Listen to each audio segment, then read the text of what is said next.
Let us understand the concept of average. Study the following examples. The daily earnings of a casual laborer for 3 days are given below. First day, 35 rupees. Second day, 30 rupees. Third day, 31 rupees.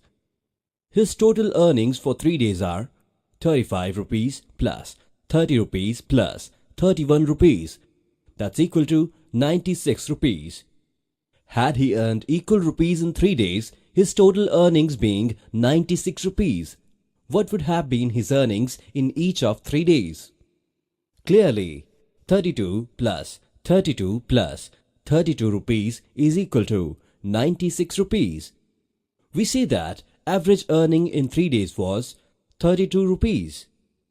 Note that 35 rupees plus 30 rupees plus 31 rupees divided by 3 is equal to 32 rupees. The attendance of pupils in a class on 6 days of week is given below. Monday, 39. Tuesday, 39. Wednesday, 43.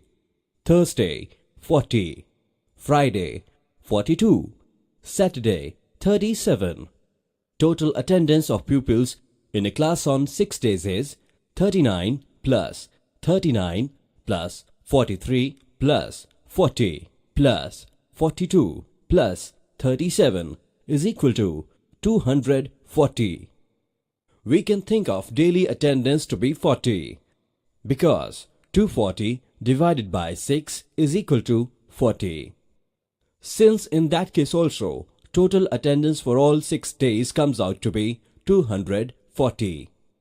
We can say that average daily attendance of the class for 6 days is 40.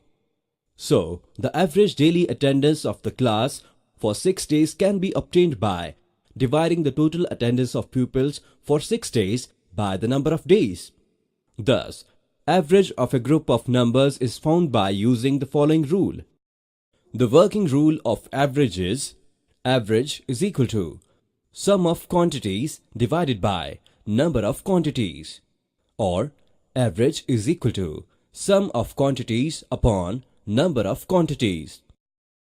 Example 4. Find the average of first 5 natural numbers. Solution.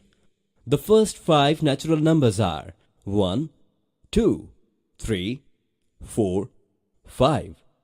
Sum of numbers is equal to 1 plus 2 plus 3 plus 4 plus 5 is equal to 15. Therefore, average is equal to 15 divided by 5 is equal to 3.